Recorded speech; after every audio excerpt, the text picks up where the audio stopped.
Hi guys, welcome back to my channel. I hope you're having a wonderful day today. And today we are up to episode 10 of the Rainbow Challenge. Now we only have 3 colours left for the year, and they are probably the most neutral colours that we've had on the wheel. So we have the 3 colours that I've been dreading, honestly, because I am going to have a lot more trouble finding books for them. But let me bring up the wheel so you can see what we're working with. So as you can see on the wheel, we have white, grey and brown left. Now, brown and white, I think I'm going to have trouble with them because I think that I might have read most of the white books that I had this year. I don't know. We'll have to see if that is what is spun. Brown, I'm unsure. I think I definitely have one book, but I don't really want to read that book because I think I need to reread the first book in that series first, but we'll see. In grey, I think I have a couple in mind that I think I have, but I'm still unsure. I'll have to wait until I look at the shelf. So without further ado, let me spin the wheel and see what colour we get.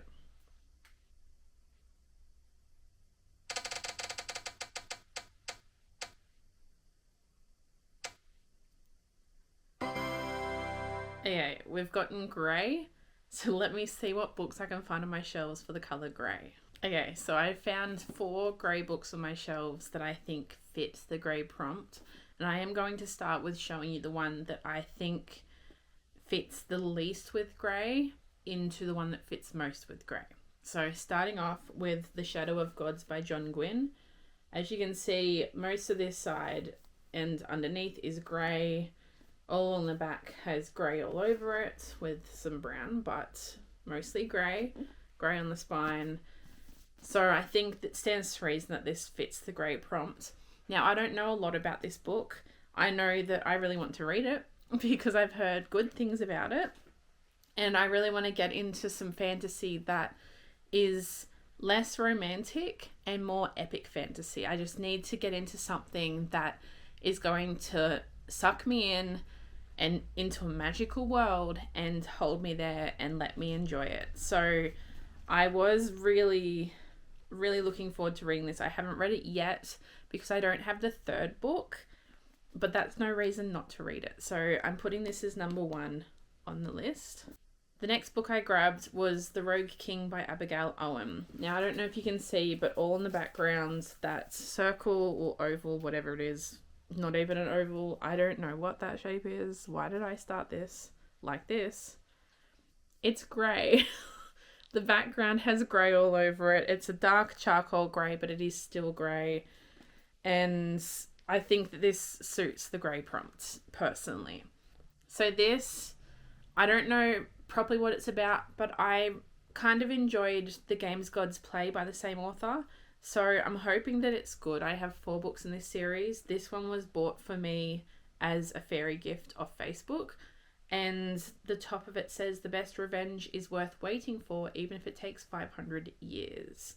And I believe there's dragons.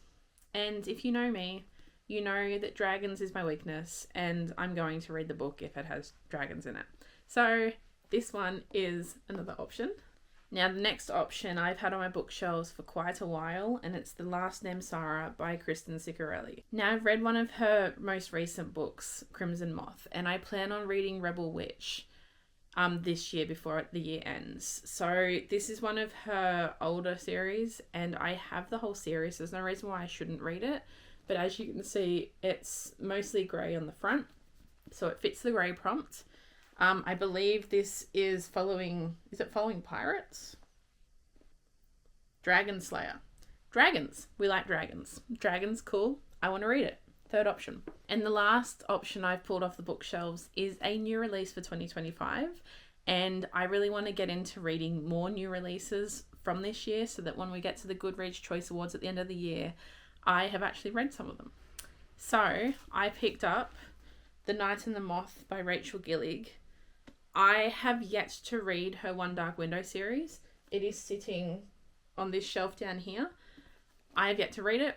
I've heard good things about this book. I've heard bad things about this book. In the Middle things, you name it. We're talking more gothic romantasy in this one, so hopefully it's something a little bit different. Hopefully it's enjoyable. As you can see, the front is grey. Now, I was debating whether this was blue or grey, but I think, in my personal opinion, it is blue-grey. It is the grey that leans more blue, so it looks blue, but it is definitely grey. So I think that this is a good option for this prompt. And I don't know much about it, and I'm excited to read it. New release, new on my bookshelves. I think it's a good choice. So these are the 4 books that I'm choosing from that I just mentioned. And now is the time where we need to deduct the ones that we don't want to read and get the 2 that we do want to read for this video. And straight away, I'm going to take Shadow of the Gods off. Not because I don't want to read it, but because I think it has more white on it for the white prompt. So I think I'm going to save it for that video, and we'll see if we read it in that one. Now we're down to these ones. I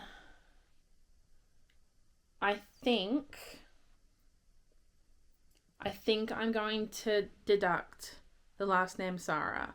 As much as this has been on my bookshelf for longer than a lot of other books, most other books, I think that there's a time and a place for me to be reading this. And I think it needs to be a time where if I enjoy this, I binge all 3 books, really. So I am leaving it for now. I do kind of want to finish the Crimson Moth series first. So that's only 1 book, and then I can get to this. Even though this is an older series, I feel like if I wait until I want to read this, I'm going to have a much better time with it and hopefully enjoy it. So that leaves 2 books for this video to read. The Rogue King and The Knight and the Moth. So I'm going to wait until the next clip to show you what one that I started reading. So I'm actually pet sitting at the moment. So I'm at someone else's house, and so I don't disrupt the dogs that are in the crates. I'm going to talk a little bit lower than I normally would. But essentially I have just started reading one of the books that I chose at the start of this video. And I chose The Knight and the Moth by Rachel Gillig. So I chose this one because not only did it have bigger writing, so it was going to be easier on my eyes to read, but I thought it wouldn't take quite as much concentration, but I was a little bit mistaken. It is going to take a lot more concentration than I thought, but that's okay. I'm still getting through it. I'm 50 pages in around about. I'm up to, I believe, part 2, it seems like, chapter 5. From what I'm understanding, we're starting out in like a cathedral, Aisling Cathedral or something, and we're following the diviner. So there are 6 diviners, and they are literally labeled as 1, 2, 3, 4, 5, and 6. That's what they are called. Their original names that they were born with, they have been forced to forget them. So we're following Diviner 6, and the king, a new king, has just arrived. He's like really young, and he's arrived for his divination. And the divination is basically what I'm gathering, where a diviner is called forth, and they basically have to drink the person's blood, and then they get drowned in the Aisling spring water, and it causes them to go into a sleep, which is what it's called when they go and ask the omens what is in the future of this person, or whatever, like what their fate is in a way. And this king has come to ask like what his rule will be. And along the way we've met a knight who doesn't believe in all this religious stuff that's happening. He just thinks it's a whole lot of nothing, like not worth anything. So he storms out of the divination, and later on she meets back up with him when she's coming back because she gets sick after the spring water, and they have like a little bit, tiny bit of an altercation. Now where I'm up to, this hasn't happened yet, but on the back of the book, the diviners are like ending their service. So they get 10 years in service, and they're 2 months away from ending their service. And on the back of the book it says that the diviners mysteriously disappearing or something's happening to them. And so she has to ask for this knight's help. The knight doesn't like her, doesn't like the religious aspect, thinks it's all nothing to be excited about, thinks it's all fake. She's got to ask him to help her out in trying to figure out what's happening to the rest of the diviners before it comes for her or before it's too late, I'm assuming. So that's basically all I've gotten up to. I haven't read, I think I said this at the start of the video, I haven't read her first duology, One Dark Window. But I believe starting with this is okay. Like, I don't think it's a part of the same world. I could be wrong, but as far as I can tell, it's not a part of the same world. And, like, in this world, like, our main character, her identity is a secret. Like, all the diviners' identity is secret. They, like, wear a shroud over their eyes. And no one's allowed to see their eyes or see who they are. So that's sort of interesting. It's labelled as a gothic romantasy. I assume the grumpy knight is going to be love interest. Who knows? It is nice to see it not be the king or not be the obvious choice. It's the person that really doesn't seem to like her, I'm assuming. So I am enjoying it so far. Like I said, it is taking a little bit more of my concentration than I first thought it would. But at the same time, I am enjoying it. It's just a little bit different to what I've been reading recently. So paying more attention to it is what I have to do to sort of get back into the rhythm of reading something like this. But there's nothing bad has happened, nothing amazing has happened. We're still sort of at the point where we're learning about her life and this world and like all this. We still haven't left the cathedral yet. I believe they're about to try to leave the cathedral with the knight's help. But other than that, like, we have a map here and we're still very much up here in this sort of kingdom world, whatever it's called. And we haven't really ventured past there. So I will update you guys when I have more information and more thoughts. But I thought I'd update you while I remembered all the terms, like the omens and the diviners, because I'm so easily going to forget the terms for these if they don't keep getting brought up, because it is one of those books that has a lot of words that take a lot of concentration. So until I continue a little bit more, I will leave you here, and hopefully I have more thoughts tomorrow, and hopefully I have more of a positive experience, maybe, because this is just good at the moment. It's not like great. So yeah, we'll see.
Okay, so it's been a while since the last clip. It's been about a week. And I've just got to tell you that I've only just finished The Night and the Moth by Rachel Gillig.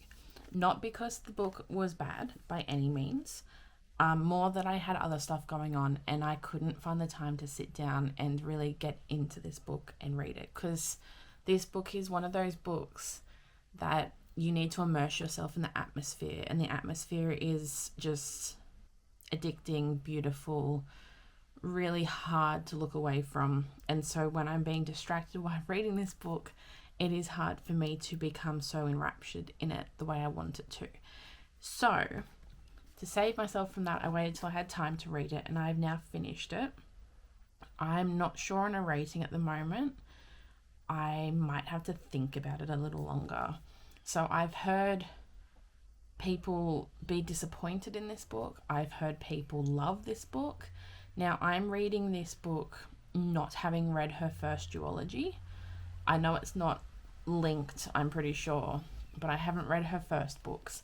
I haven't had that experience. So I wasn't disappointed by this at all. I actually really enjoyed this book. It was easy to read. It was easy to get yourself immersed in the story. And the atmosphere, like I said, was just beautiful. And in the sense of what this is, a gothic romantasy, it was perfect and really set the scene all the way through.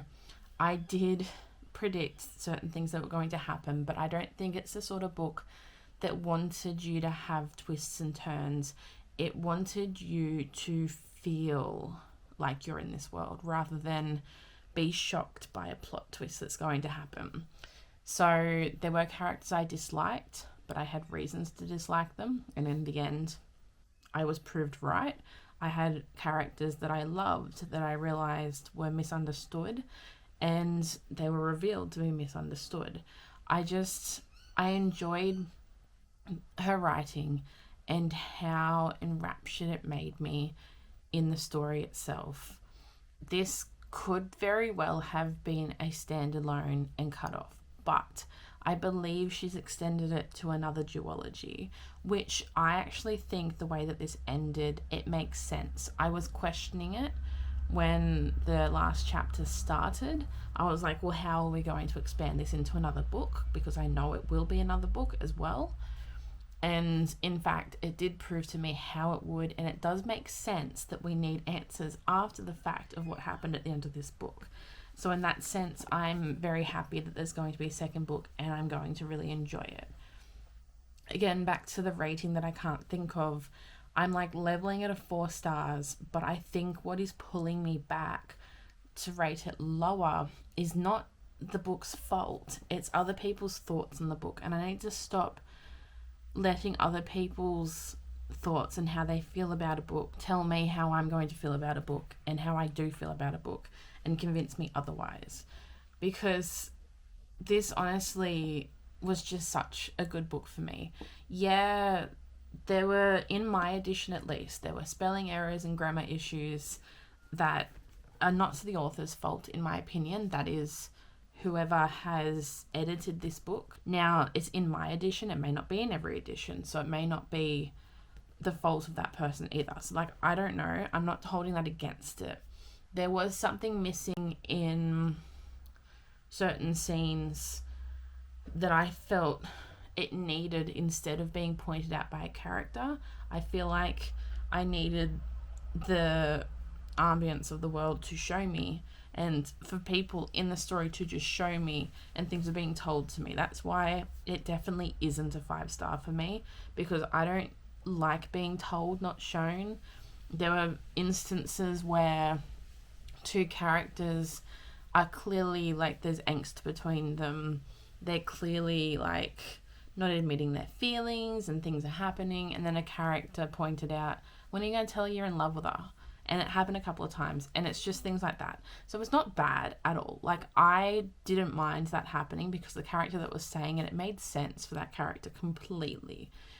But that is something that it teed me off a little bit to not want to rate it a 5-star after that.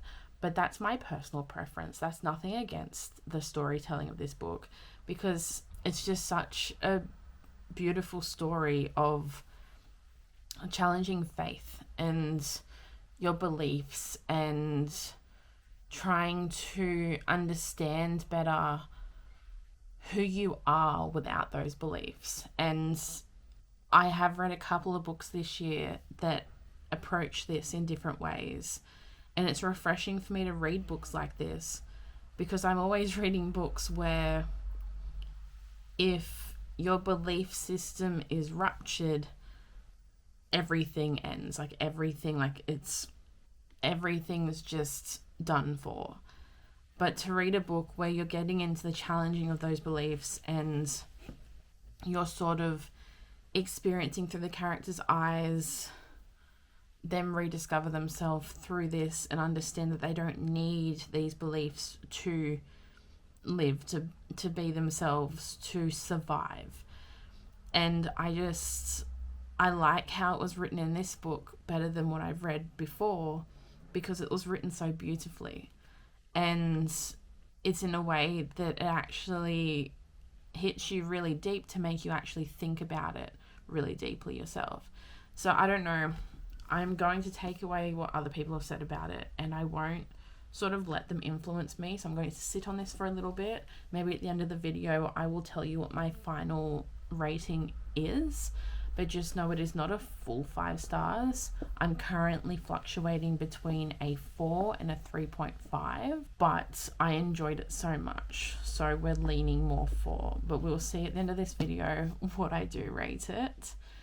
And until then, I'm going to have a little bit of a break. I've got some crocheting to do to get ready for a market that me and my mum are doing. I've got a bag of mushies that I've been making, and I've got a couple more that I have left to make. So I'm going to be doing that for a while, and while I'm sitting here for the rest of the night, I might listen to a different audiobook while I'm working, but I will start the next book in this video tomorrow, The Rogue King, and I'll let you guys know what my thoughts are when I start that tomorrow. So I'll see you then. If you see a mess behind me, no you don't. Whatever's behind me is not my problem right now. I've just come back from a market that me and my mum did together, and we sold a fair few things today. So I thought that I would come on and update you on what I'm up to in The Rogue King. Now, I started reading this a day after I updated you last. I had a day in between, and I'm now up to page 73, which is chapter 4. And I think there's something about this author. I've read one of her other books before, The Games Gods Play. And there's something about this author that makes me take a little bit of time to read her books. I think it's her writing slows me down a lot. I have to focus on it a lot. And also I'm rereading parts that I read because I don't get it straight away, which I don't think she has complicated writing. I think that's just the way I experience her writing when I'm reading it. So going into this book, I believe we're following, well, it starts off with Phoenix, and she's escaping a dragon, and she's trying to protect her daughters, and she sends them away, and she sacrifices her life essentially to give them her power and send them away so that he can't get to them, so that he can't get the power that he's wanting to have and has wanted to have her whole life, basically. So where I'm up to now, one of the daughters has been found by a dragon mercenary sort of person, and he's been sent there to find her on behalf of another dragon king that wants to be king of all the dragons and basically wants a phoenix for himself because they'd heard rumors about her, and he is transporting her to that king. So not much has happened in these 4 chapters, yet a lot has somehow happened because it's taken me a while to read those 4 chapters for the reason that her writing takes me a little bit longer. It's just, I think it's a little bit dense writing because The Games Gods Play, I pushed myself through it because I sort of knew what was happening, but it was bigger writing, faster paced. Now in this book that I'm reading now, the writing's a little bit smaller and I'm having to focus on it a lot more. And I'm trying to figure out what my thoughts are properly on it, whether they're positive or negative, because I don't really have any either direction at the moment. It's just sort of in the middle at the moment. And it could very well be the premise of the book itself. Now, I don't know whether the other 3 books in this series are different. I know they're interconnected standalones, but I assume that they sort of go into each other as the series goes. So you probably do need to read the first one, to read the second, to read the third, to read the fourth. But at the moment, that's where I'm up to in this, and I don't really have any further thoughts. It'll be interesting to see how it goes from here. Like, something obvious is happening. There's obviously a mate bond of sorts that's being hinted at, that for some reason is being hinted at really hard, but also not revealed. So I feel like I know that that's happening, but until I get further in the book, I'm not going to know precisely what's happening in that respect. Like, I think I've got 280 pages of this book I haven't touched. So we'll just have to see how it goes from there. But yeah, I just thought I'd update you guys while I had my head on straight for a little bit and remembered what was happening. Because this is the sort of book that I have a feeling I'm going to forget easy as I read along. It's just takes a lot of concentration, that's all, and takes a lot of brain power for me to read at the moment, especially compared to the last book I read, which was quite easy to understand, easy to read. So I'm going to read a little bit more of this book, not today. I think I'm just going to rest today, maybe listen to the rest of that audiobook I was on the other day, and just lay down and chill out, because I've had probably a week straight of non-stop crocheting and reading and just being upright, and I'd rather be horizontal. So I will update you guys where I get up to in this book soon, but until then, this is what I'm thinking at the moment.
I don't think it's that the writing is complicated.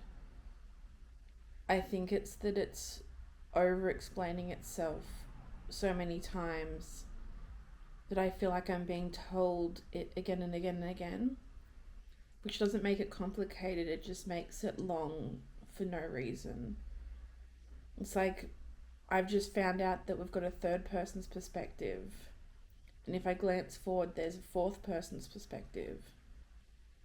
And I think it's too complicated in that way at the moment. But I also think that because it's repeating itself and I'm getting so much information that in my opinion is for no reason, because I've already had the information before, I think it's clogging my brain as I'm reading and I'm having trouble concentrating on it. So it's not that it's complicated at all. It's that, again, it's too dense with information. There's just too much of the same stuff being said to me, and also things that, in my opinion, don't matter yet. Again, I'm not far through this book, but that's just what I'm feeling at the moment as I'm reading it now, when I do have a brain to understand it. And I'm not sure. It is taking all my self-control not to DNF this book purely over that.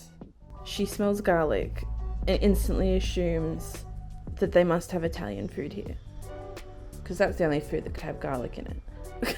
Bigfoot. Really? We have everything under the sun. We have bear shifters as well.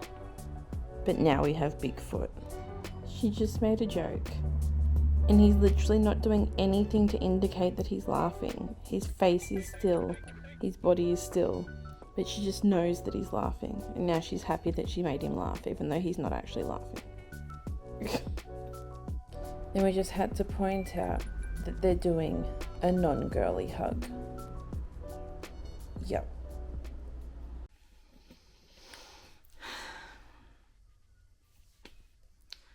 I we have been on a journey with this book. We've been on a journey.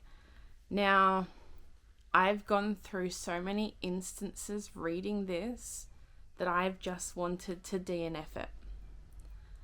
I've wanted to put it down, never pick it up again. It has been light on my feelings for that as far as I've been able to push through and I've been able to keep reading because I have the whole series on my shelf and I've read from this author before, but this just isn't hitting the same. So that first little quote that I showed you was the first time I genuinely thought, it's not worth it. I don't think I can do this. But I persevered for another chapter. And I thought, I can get through this. This will be fine. Like, yeah, it's cringy. Yeah, I have to put it down at times. Yeah, things are said that make me go, oh. And that's the chapter that I kept showing you quotes in. And I kept going, oh my God, when are we going to stop? Like, it was funny at that point. And I was willing to keep going.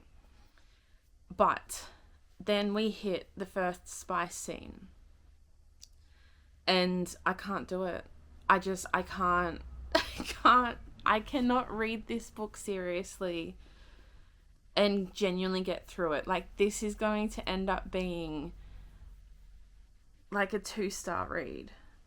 Maybe less. If I continue and put myself through it, it's going to be less. So I'm making the decision to DNF this book, and therefore this is not a soft DNF, this is a hard DNF. Therefore the rest of the series will have to be on hold. Now, I was gifted this year from someone in one of the fairy Facebook pages I'm in. I got gifted this and I gifted someone else. And because I had no self-control, when I got gifted that book, I went out and bought the rest of the series from Big W. Because I thought, well, Big W's not going to have it for ages. That's the cheapest price I can get it at. So I bought these. And these are the only reason why I got as far as I did through that book. I need to start just having some semblance of self-control and not going and buying the whole series before I've at least read the first book. I had high hopes because I did fairly enjoy her book that I read earlier in the year. And I am going to read the second book in that series as well. But this one just doesn't hit the same. And that could be personal preference, but it's also the fact that it was almost too much. I've said before, it's too much information all at once. We have every kind of supernatural being in this book. Every kind. They're explained to us. Even ones that we haven't met and don't need to be explained. They just need to be mentioned. Everything is explained so thoroughly that it's tedious. And then we have cringy lines in between them. And the spice scene. Oh no. It came out of nowhere, for one. But also, I just couldn't. Like, where I got up to is page 148. And I think page 149 I skimmed. And then I gave up. I can't seriously read this spice scene. I would have to skip the whole thing. And by the time I skip it, I can already tell, because I did skip to the end of the chapter to see what happened at the end of the chapter. Because sometimes it's just like the spice scene ending. But no, the spice scene has dramatically changed their dynamic. And so I would have to read the spice scene to get that dynamic change. But also, the spice scene happens in like 10 pages. And I don't think I can do the 10 pages. I just have to sit here and admit to myself that I'm not going to want to finish this book. If I do try and finish this book, I'm just using that time that I could be using for other things for a book that I'm not enjoying, just because I want to make sure that I can have the rest of the series fine. So, because this is DNFing, this whole series will be on hold. Whether I try and sell it to get some of my money back, or whether I just use it at a book exchange or take it to a used bookstore that will hopefully give me money for them, because they're still in good condition. I didn't get them that long ago, like months ago. I take good care of my books. Like, they should be fine. So, if we're going back to the first book I read, which is the only book I'm going to be reading in this video because I don't have enough time to read one of the other options, because at this point we're like at the end of a 3-week period that I've been trying to read these books, because this book took me a week and the other book has taken me 2 weeks to this point, and I can't do it. I just can't do it. So this book, I think I left you saying I'm not sure what I'm going to rate it. I definitely rated it 4 stars. I definitely want to continue in this series. I'm assuming it's just going to be a duology when the second one comes out, because that's what she normally does. But I did enjoy this, and I have a lot more fond memories of this now coming back from the book I'm just putting down. So, you know, I liked it a lot, and honestly, I feel like I need to admit to myself that it's okay to just stick with one book in these videos if the second book just doesn't hit. And not every book's going to hit, and I'm not going to enjoy every book. And rather than push myself to read a book that I don't want to read, especially when my reading is going so well, I just don't think that I can do that. Like, in the time that it's taken me to try and read The Rogue King, I have read 4 other books. So it just goes to show like how much trouble I was having with that book. So with all that being said, this will be the end of this video. I hope you did enjoy this video, even though one of the books was a DNF. I think I got pretty far through it. I got to halfway. And I just hope that in the future episodes, we've got 2 more episodes left of the year, I hope that we get books that we're really going to enjoy. And at the end of the day, this is also a series to get books off this bookshelf that I'm not going to like. Like, if someone comes in here and says, what's this book like? I want to take that book off my bookshelf and go, I loved this book so much. I don't want books on my bookshelf that are mid. So either way, if I had to finish this book or not, it would have come off my bookshelves and the whole series would have come off with it. So anyway, I hope you did enjoy this video. If you want to see the rest of the videos in this series, I have a playlist on my channel called The Rainbow Challenge, and you can see the rest of the books starting from the start of the year that I read for this series.